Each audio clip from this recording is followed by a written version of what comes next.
But this is an architect. I learned about him about a year ago when I made a presentation. And I think he's worth talking about. Is almost unknown, at least in some parts of the world. Marius, I don't even know if I can pronounce his name. Marius DUINTJER, 1908, 1983. So Marius DUINTJER is chiefly known as the architect of a couple of colossal office buildings in the heart of Amsterdam, the head office of the Netherlands Bank, DNB, the Dutch bank, and the offices of the ABN, whatever. He built a lot more than that, however, including two beautiful churches. And yes, in my opinion, his churches are his most remarkable works. His work can be categorized as an example of shake hands architecture. Interesting, I didn't know there is such an expression, the shake hands architecture, a combination of clean lines and the abstraction of modernism and traditional elements. Interesting, no? So remember this, please. The shake hands architecture. Well, what does it mean to shaking hands architecture? Well, it means an architecture which unites the opposites, that makes peace between two hands, symbolically, metaphorically, in this case, modernism and traditional elements. Conjunctio oppositorum. Here was the man. Obviously, he had some importance because he even made it to, I don't know if he arrived with his portrait on a stamp, but he is a well-known Dutch architect that not too many people know about. Okay, here he is in his office, 2004 is the picture. And here, one of these melancholy Dutchmen. So let's look at this church from 1956, 56, Kruiskerk. It's already, I think, impressive. Even in this black and white picture, the Dutch know how to work with brick, but this is modernism and of a high quality modernism, but also, the way the brick walls are woven, I think could be somehow referred to as shaking hands with tradition. I love this work by this architect, whose name I have difficulties to pronounce. Look at this corner here. Out of nothing, he creates something very interesting, no? I mean, I never saw something like this before. And again, it's possible to do beautiful things. Please be kind and turn off the microphone. I hear a noise, unless you want to say something. Thank you. So, again, if you love what you do, and if you do what you love, you can create, you can invent, and again, you don't need to run madly on the highway or go to the casino. You can play very adventurously in your work, in your project. I think it's a great building. I love it. I love it. And exactly because of these shaking hands that was mentioned in that short description, you see that it is a modern work, but also it wouldn't infuriate what we call tradition. And yes, brick, I mean, again, this I think is brilliant what he did here. This is probably, I don't know, to collect water from the rain, or but you see, it became a sculptural element. And you have here concave situation, and then this convexity here. And so there is even arrows here. There is even, some tension, some conflict. Very interesting. I never saw this before. And look at the building. Who would say that this is not a very interesting building? And it's a church, but it connects with the rest of the land with these two buildings facing each other that are rather domestic. But in a way, in this triad, we see a conjunction not only between modernism and tradition, but also between the profane and the sacred, to use the title of a book by Mircea Eliade. Very nice work. What can we say? This architect's name, family name, I should really make efforts to try to memorize.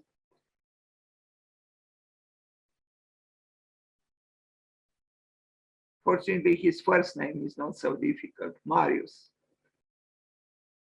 No, the Dutch continue to surprise me, and they continue to surprise everybody. Really, it's something about the Dutch. I don't know what it is. They are unstoppable in the field of architecture, in the field of art, and not only there, but if you look at on this day in history, many Dutch people are, from various disciplines are, famous.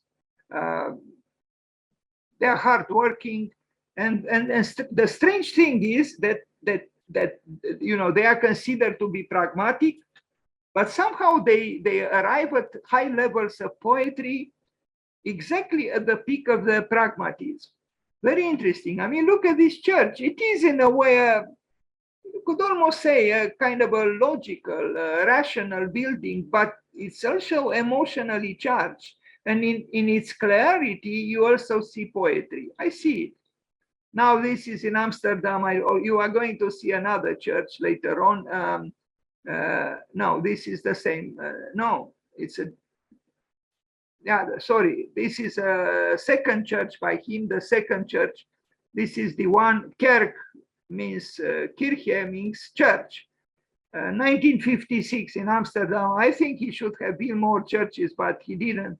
Anyway, he built all kinds of things, giant office buildings and so on. Even this one, is not bad, I would say.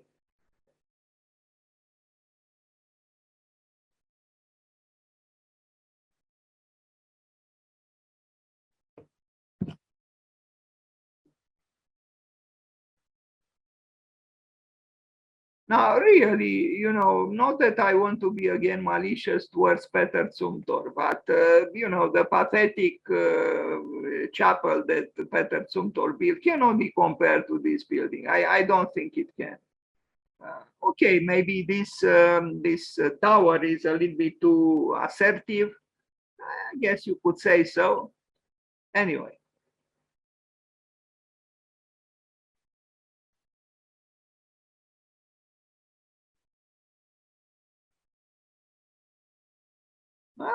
Another church. I forgot about the third one. This one also is interesting, but I couldn't find, let's see, now I only found, maybe that's why I forgot it, and I should not have forgotten it, is this one is interesting too. But I only have these three black and white pictures with question of insufficient resolution. But this one, I think, is interesting too. On the other hand, the Dutch often, like Dudok and others, they employ these very tall, towers, like in this case, a clock tower, but they use it also sometimes for city halls. I guess it's, to an extent at least, it's justifiable. After all, it's the house of God there. I like this detail, but that's all I found. Just these three pictures of this third church that he built. What? He built another one. God, I should have reviewed my own presentation. So this is the fourth church built. When was it? A little later, 1962. I find it interesting too. I mean, if you eliminate the little squares of the large glass surfaces, you would not see much, something of a lot of interest. But the way, he divided a large, what otherwise would have been a large glass surface in these small little squares, has a feeling for what we call tradition, because in the, a certain past, there wasn't, the large surfaces of glass were not available. So that's why even with larger windows were created from fragments, like here. I like this. I like this, softening of modernity or modernism. Otherwise, the structure of the building is, it could have been designed today too.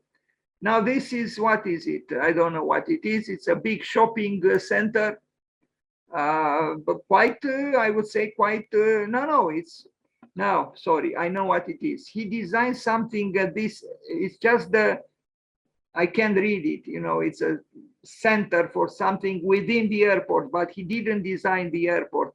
The airport is more recent. I don't know exactly what he designed here. That's why I didn't even insist to show other pictures. High school by Marius, and you continue, please. You see again the windows. I really like these windows. Of course, in the end of the day, the loss of energy probably is about the same, like in the case of a single piece of glass. But aesthetically speaking, this building is communicating a more moderate feeling, not arrogantly, looking forward to, create a so-called total transparency, which Jean Nouvel considered to be actually obscene. Although he used it himself sometimes, and glass is also important in the works of Atelier Jean Nouvel. Interesting high school though, and located beautifully, of course. In fact, I don't know if this is good for education. If I was a student in high school, in this school, I would look all the time through the window. I would not look at the professor. Something else in Amsterdam. No, he was obviously a fine architect in the field of proportions. He proportioned very well the elements that constituted the building. What is this? He built some big buildings. I still like the churches more, but these are not bad either. And yes, they have a certain, I don't know if I can call it modesty, because the buildings are big, but they are not arrogantly big. I don't know how to put it. That like there are certain human beings who are big, but they are not arrogant in their bigness. They're kind of, a certain modesty, even if, they are big. I don't know if I explained well, but this is the feeling I have when I look at the buildings of this architect. Another one from Amsterdam, 1973,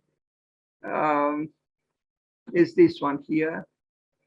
Now you see, it's 1973. The glass came forward with its desire for attention. Anyway, if you arrive in Amsterdam and if you come across, this building or, similar buildings in a way, now you know who made them. Marius, and then I stop because I cannot pronounce his family name.